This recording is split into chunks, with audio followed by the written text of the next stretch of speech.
पिताजी ने मेरे लिए क्या ही किया है। पार्क में सैर करते हुए रमाकांत जी के कानों में अनायासी बेटे द्वारा कहे शब्द गूंज रहे थे और दिमाग में केवल एक ही विचार, आखिर क्या कमी छोड़ दी हमने अपनी परवरिश में, अपने प्यार में, जो हमारे बेटे ने अपने मुंह से ये शब्द निकाले। एक ही पल में उसके बचपन की सारी मीठी यादों को उसने चकनाचूर कर दिया, जिन्हें याद करके हम आज तक खुश हुआ करते थे। अरे मैं तो गर्व करता था अपने आप पर कि मैंने अपने बेटे को पढ़ा लिखा कर इस काबिल बनाया कि वह आज इतनी बड़ी कंपनी में मैनेजर है। मुझे याद है उसके बचपन के आज भी वह दिन, जब उसकी माँ उसके स्कूल जाने के लिए उसे तैयार करके रसोई घर में खाना बनाती थी और टिफिन पैक करती थी, और हमारा बेटा लेट ना हो जाए इसीलिए मैं खुद उसको अपने हाथों से एक एक निवाला खिलाया करता था। कितना बहला फुसलाकर उसे हर तरह के बहकावे में लाकर खाना खिला दिया करता था, और जब वो खाना खा लेता था तब मैं अपनी जीत की खुशी में कितना मुस्कुराया करता था। कितना प्यार लुटाते थे हम अपने बेटे पर, लेकिन केवल एक वाक्य के साथ उसने एक ही पल में सब कुछ खत्म कर दिया। पार्क से घर तक के रास्ते में सारी बातें सोचते सोचते रमाकांत जी कब घर पहुंच गए उन्हें पता ही न चला। घर पहुंचकर न्यूज़पेपर उठाते हुए अपनी पत्नी को आवाज लगाई, अरे जानकी, एक कप चाय तो लेकर आओ, आज बहुत थक गया हूँ।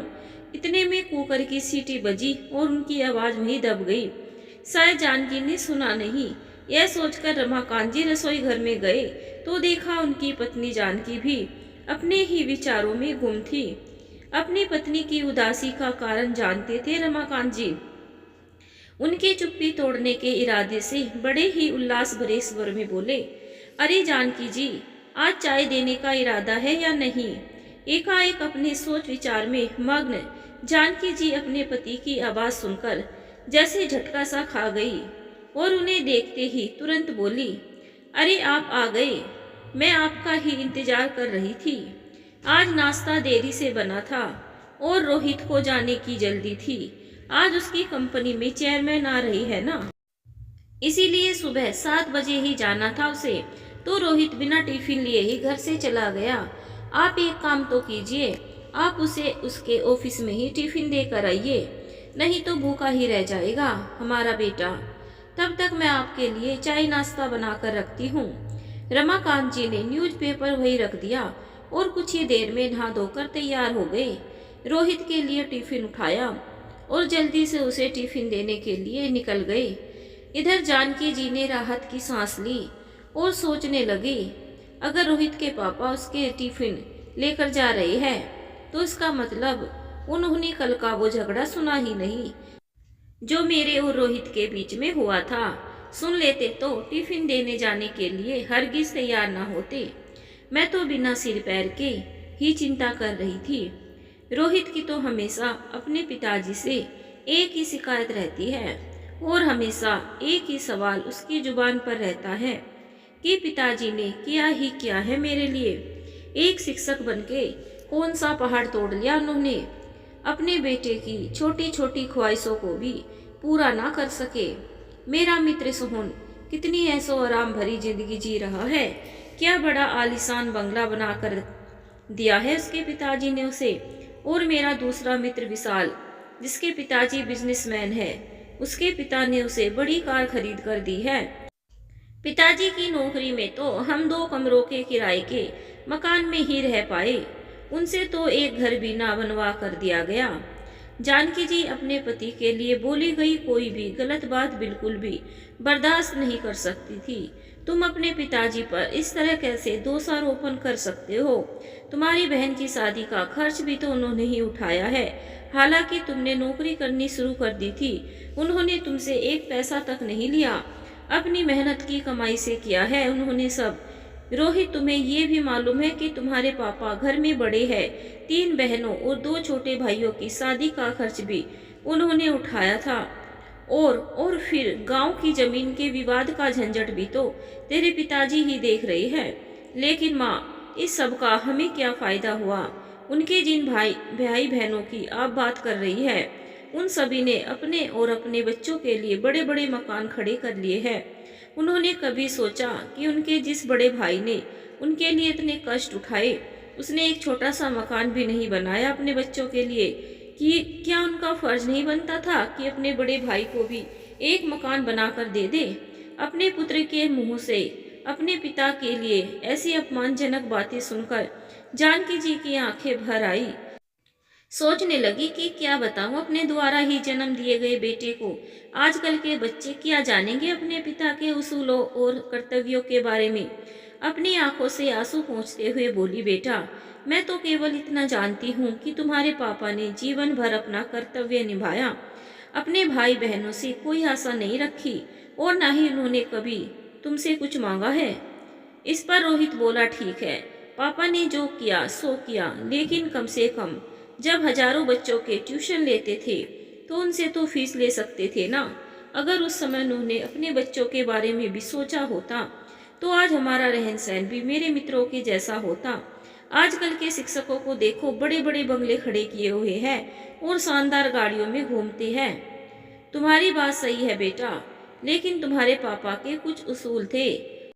उनके लिए ज्ञान प्रदान करने का महत्व व्यवसाय से कहीं बढ़कर था। उनके इन्हीं उसूलों के कारण वे दूर दूर तक जाने जाते थे। कितनी प्रसिद्धि होती थी तुम्हारे पिताजी की, कितने पुरस्कार मिले उन्हें, कितनी इज्जत की जाती थी उनकी। लेकिन यह सब बातें तुम्हारी कल्पना से बाहर है, तुम यह सब नहीं समझोगे। इस पर रोहित नाराज होते हुए बोला, क्या चाटना है उन पुरस्कारों को माँ? ऐसे पुरस्कारों से घर नहीं बनते। वह सामने देखिए, पड़े हैं उनके पुरस्कार धूल खाते हुए। कोई नहीं पूछता ऐसे पुरस्कारों को आज के जमाने में। और जिस इज्जत की आप बात कर रही है, क्या वह इज्जत हमें मकान बनाकर देगी? इतने में दरवाजे पर दस्तक सुनाई दी। रोहित ने दरवाजा खोला तो सामने रमाकांत जी खड़े थे। देखते ही रोहित सक पका गया और सोचने लगा कि कहीं उसके पिताजी ने उसकी बातें सुनी तो नहीं ली। हालांकि रमाकांत जी ने सब कुछ सुन लिया था, लेकिन वे कुछ बोले बिना ही अंदर चले गए और माँ बेटे की बहस वहीं पर समाप्त हो गई। यह था जानकी जी और रोहित का कल का झगड़ा, जिसको लेकर जानकी जी परेशान थी। रमाकांत जी ने टिफिन को साइकिल पर लटकाया और तपती धूप में रोहित की कंपनी में जाने के लिए निकल पड़े। 7 किलोमीटर दूर कंपनी तक पहुंचते पहुंचते उनका दम फूल गया था। कंपनी के गेट पर सिक्योरिटी गार्ड ने उन्हें रोक दिया। तुम्हारे रोहित साहब का टिफिन देना है, अंदर जाऊं क्या? अभी नहीं, चेयरमैन साहब आए हुए हैं, गार्ड बोला। उनके साथ मीटिंग चल रही है, किसी भी क्षण वो मीटिंग खत्म कर आ सकते हैं, आप बाजू में ही रहिए। रमाकांत जी थोड़ी दूरी पर धूप में ही खड़े रहे। आसपास कहीं भी बैठने के लिए जगह नहीं थी। थोड़ी देर में बोलते बोलते पूरा 1 घंटा बीत गया। खड़े खड़े पैरों में भी दर्द उठने लगा था, इसीलिए रमाकांत जी वही गर्मी से तपते हुए एक पत्थर पर बैठने लगे। तभी गेट की आवाज आई, शायद मीटिंग खत्म हो गई होगी।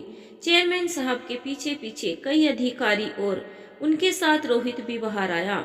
उसने अपने पिताजी को वहां खड़े देखा तो मन ही मन कुढ़ने लगा। सोचने लगा कि अगर टिफिन घर पर रह गया था तो क्या जरूरत थी लेकर आने की, ऊपर से कुर्ता पजामा पहनकर आई है। कम से कम मेरी रेपुटेशन का तो ख्याल किया होता। चेयरमैन साहब कार का दरवाजा खोलकर बैठने ही वाले थे तो उनकी नजर रमाकांत जी की ओर गई। वे कार में बैठते बैठते रुक गए और रमाकांत जी को देखने लगे। वो सामने कौन खड़ा है? उन्होंने सिक्योरिटी गार्ड से पूछा। अपने रोहित सर के पिताजी है, उनके लिए खाने का टिफिन लेकर आए हैं, गार्ड ने कपकपाती आवाज में कहा। बुलवाइए उनको। यह देखकर रोहित सोचने लगा, हे भगवान, जो नहीं होना चाहिए था वही हो गया। मेरे पिताजी ने तो मेरी इज्जत की धज्जियां उड़ाकर रख दी। रोहित के तन से पसीने की धाराएं बहने लगी। क्रोध और डर से उसका दिमाग सुन्न हुआ जान पड़ने लगा। गार्ड की आवाज देने पर रमाकांत जी पास आए। चेयरमैन साहब आगे बढ़े और उनके समीप गए। आप वर्मा सर है ना? डीएवी स्कूल में शिक्षक थे। जी हाँ, लेकिन आप कैसे पहचानते हैं मुझे? हम पहले तो कभी नहीं मिले। कुछ समझने के पहले ही चेयरमैन साहब ने रमाकांत जी के चरण छुए। सभी अधिकारी और रोहित वो दृश्य देखकर अचंभित रह गए। सर, मैं रमेश गुप्ता, आपका वही नालायक विद्यार्थी जो आपकी शिक्षा के सहारे लायक बन सका। याद है आपको? आप मुझे घर पर पढ़ाने आते थे। हाँ हाँ, याद आया। बाप रे, बहुत बड़े व्यक्ति बन गए आप तो। चेयरमैन हंस दिए, फिर बोले, सर आप वहाँ धूप में क्या कर रहे हैं? आइए अंदर चलते हैं, बहुत बातें करनी है आपसे। सिक्योरिटी, तुमने इन्हें अंदर क्यों नहीं बिठाया? गार्ड ने शर्म से सिर नीचे झुका लिया। उन्हें डांटते हुए देखकर रमाकांत जी बोले, उनकी कोई गलती नहीं है सर, आपकी मीटिंग चल रही थी, आपको तकलीफ ना हो इसीलिए मैं बाहर ही रुक गया। कृपया आप मुझे सर कहकर शर्मिंदा ना करें। चेयरमैन ने हाथ जोड़कर विनती की। यह सब देखकर रोहित की हैरानी का ठिकाना ना रहा। चेयरमैन साहब ने रमाकांत जी का हाथ अपने हाथ में लिया और उनको अपने आलीशान चैम्बर में ले गए। बैठिए सर। चेयरमैन सर ने अपनी कुर्सी रमाकांत जी की तरफ बढ़ाते हुए कहा।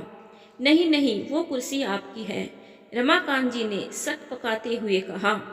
सर, आपके कारण वो कुर्सी मुझे मिली है, तो पहला हक आपका है।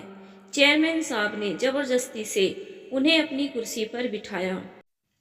रोहित और चेयरमैन सर का असिस्टेंट दोनों इस दृश्य को बड़ी हैरानी से देख रहे थे।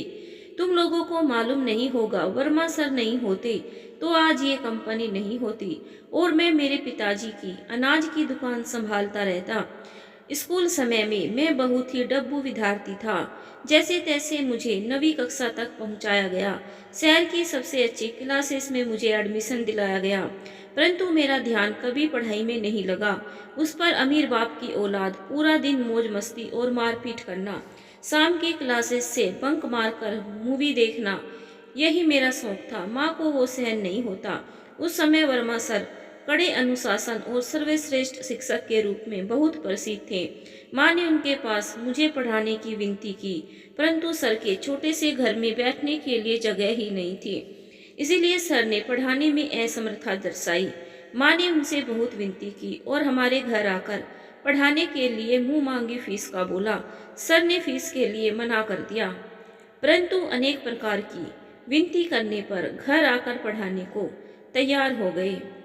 पहले दिन सर आए और मैं हमेशा की तरह शैतानी करने लगा। सर ने मेरी अच्छी तरह से धुनाई कर दी। उस धुनाई का असर ऐसा हुआ कि मैं चुपचाप बैठने लगा। तुम्हें बता दूं रोहित, पहले हफ्ते में ही मुझे पढ़ने में रुचि जागृत हो गई।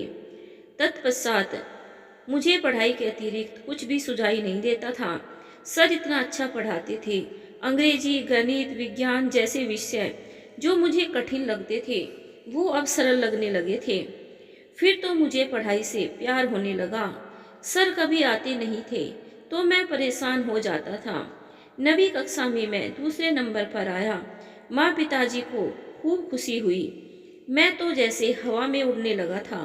10वीं में मैंने सारी क्लासेस छोड़ दी और सिर्फ वर्मा सर से ही पढ़ने लगा था और 10वीं में मेरिट में आकर मैंने सबको चौंका दिया था। माय गुडनेस, पर सर फिर भी अपने सर को फीस नहीं दी। चेयरमैन के असिस्टेंट ने आश्चर्य से पूछा। मेरे माँ पिताजी के साथ मैं सर के घर पेड़े लेकर गया और पिताजी ने सर को 1 लाख रुपए का चेक दिया। सर ने वो नहीं लिया। उस समय सर क्या बोले वो मुझे आज भी याद है। सर बोले, मैंने कुछ भी नहीं किया, आपका बेटा ही बुद्धिमान है, मैंने सिर्फ उसे रास्ता बताया और मैं ज्ञान नहीं बेचता, मैं वो दान देता हूँ। बाद में मैं सर के मार्गदर्शन में ही 12वीं में पुनः मेरिट में आया। बाद में बीई करने के बाद अमेरिका जाकर एमएस किया और अपने शहर में ही यह कंपनी शुरू की। एक पत्थर को तराश कर सर ने हीरा बना दिया और मैं ही नहीं, सर ने ऐसे असंख्य हीरे बनाए हैं। सर आपको कोटि कोटि प्रणाम। चेयरमैन साहब ने अपनी आंखों में आए अश्रु रुमाल से पूछे। परंतु यह बात तो अद्भुत ही है कि बाहर शिक्षा का और ज्ञान दान का बाजार भरा पड़ा है, लेकिन फिर भी सर ने 1 रुपया भी ना लेते हुए हजारों विद्यार्थियों को पढ़ाया। न केवल पढ़ाई पर उनमें पढ़ने की रुचि भी जगाई। ये सुनकर रमाकांत वर्मा की तरफ देखकर चेयरमैन के असिस्टेंट ने कहा, वाह सर, मान गए आपको और आपके मार्ग, आपके आदर्श को। अरे मेरे वर्मा सर असूलों के बहुत पक्के हैं, पैसों और मान सम्मान के भूखे भी नहीं है। विद्यार्थियों का भला हो, यही एकमात्र उद्देश्य था। चेयरमैन बोले, और ऐसे ही थे मेरे पिताजी भी, उसूलों के एकदम पक्के। एक समय भूखे रह लेंगे पर अनाज में मिलावट करके बेचेंगे नहीं, ये उनके तत्व थे। जिंदगी भर उसका पालन किया, ईमानदारी से व्यापार किया, उसका फायदा आज मेरे भाइयों को हो रहा है। बहुत देर तक कोई कुछ भी नहीं बोला। फिर चेयरमैन ने रमाकांत जी से पूछा, सर आपने मकान बदल लिया या उसी मकान में रहती है? उसी पुराने मकान में रहती है सर, रमाकांत जी के बदले में रोहित ने ही उत्तर दिया। उस उत्तर में पिताजी के प्रति छिपी नाराजगी चेयरमैन साहब की समझ में आ गई। आपने जो एहसान मुझ पर किए थे उसका बदला तो मैं कभी चुका ही नहीं पाऊंगा, लेकिन फिर भी आज मैं आपको गुरु दक्षिणा देना चाहता हूँ। प्लीज ना मत करिएगा। इसी शहर में मैंने कुछ फ्लैट्स ले रखे हैं, उसमें का एक 3 BHK के मकान का आपके नाम कर रहा हूँ। क्या? रमाकांत जी और रोहित दोनों आश्चर्यचकित रूप से बोले, नहीं नहीं, इतनी बड़ी गुरु दक्षिणा नहीं चाहिए मुझे। रमाकांत जी आग्रहपूर्वक बोले। चेयरमैन साहब ने रमाकांत जी के हाथ को अपने हाथों में लिया। सर प्लीज ना मत करिए और मुझे माफ करें कि काम की अधिकता में आपकी गुरु दक्षिणा देने में पहले ही बहुत देर हो चुकी है। उसके बाद चेयरमैन सर ने सभी के लिए चाय मंगाई, रमाकांत जी से ढेर सारी बातें की और उनके चरण स्पर्श करके आदर सहित उन्हें विदा किया। जब रमाकांत जी चले गए तो चेयरमैन ने रोहित से पूछा, रोहित तुम्हारी शादी हो गई क्या? नहीं सर, पक्की हो गई है, और जब तक रहने को अच्छा घर नहीं मिल जाता तब तक शादी नहीं हो सकती।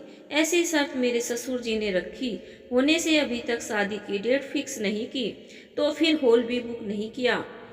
चेयरमैन ने फोन उठाया और किसी से बात करने लगे। समाधान कारक चेहरे से फोन रखकर धीरे से बोले, अब चिंता की कोई बात नहीं, तुम्हारी मैरिज गार्डन का काम हो गया। हेरिटेज लॉन्स तो बहुत मालूम ही होगा सर, वो बहुत महंगा है। अरे तुझे कहाँ पैसे चुकाने हैं? सर के सारे विद्यार्थी सर के लिए कुछ भी कर सकते हैं। सर के बस एक आवाज देने की बात है, परंतु सर तत्वनिष्ठ है, वैसा करेंगे भी नहीं। इस लॉन्स का मालिक भी सर का विद्यार्थी है। उसे मैंने सिर्फ बताया, सिर्फ हॉल ही नहीं, भोजन सहित संपूर्ण शादी का खर्चा भी उठाने की जिम्मेदारियां ली है उसने, वह भी स्वयं खुशी से। तुम केवल तारीख बताओ। बहुत बहुत धन्यवाद सर, रोहित अत्यधिक खुशी से हाथ जोड़कर बोला। धन्यवाद मुझे नहीं, तुम्हारे पिताश्री को दो रोहित, ये सब उनके उसूलों का ही परिणाम है। और मुझे एक वचन दो रोहित, सर के अंतिम सांस तक तुम उन्हें अलग नहीं करोगे और उन्हें कोई दुख भी नहीं होने दोगे।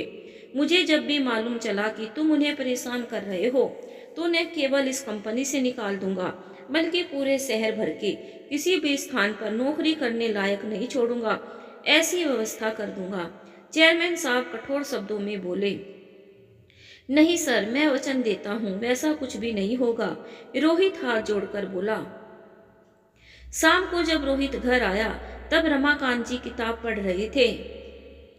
जानकी जी पास में ही बैठी हुई चावल से कंकड़ निकाल रही थी। रोहित ने बैग रखा और रमाकांत के पांव पकड़कर बोला, पापा मुझसे गलती हो गई, मैं आपको आज तक गलत समझता रहा, मुझे पता नहीं था पिताजी की आपके उसूलों का इतना महत्व है, आपका व्यक्तित्व इतना महान है। कल ही मैंने आपके बारे में माँ को कितना अनाप शनाप बोला, आप नहीं जानते, इसके लिए भगवान मुझे कभी माफ नहीं करेगा। मुझे मालूम है बेटा, मैंने दरवाजे के बाहर खड़े हुए सब सुन लिया था, फिर भी आप मुझे टिफिन देने आए। रोहित की आंखें आंसुओं से डबडबा गई, कुछ कहने के लिए उसे शब्द नहीं मिल रहे थे। रमाकांत जी ने उसे उठाकर उसे अपने सीने से लगा लिया। आज रोहित को अचानक क्या हुआ है, जानकी जी को समझ में नहीं आ रहा था, परंतु कुछ अच्छा घटित हुआ है, इसलिए पिता पुत्र में प्यार उमड़ रहा है। ये देखकर उनके नयनों से भी कुछ बूंदें गाल पर लुढ़क गई।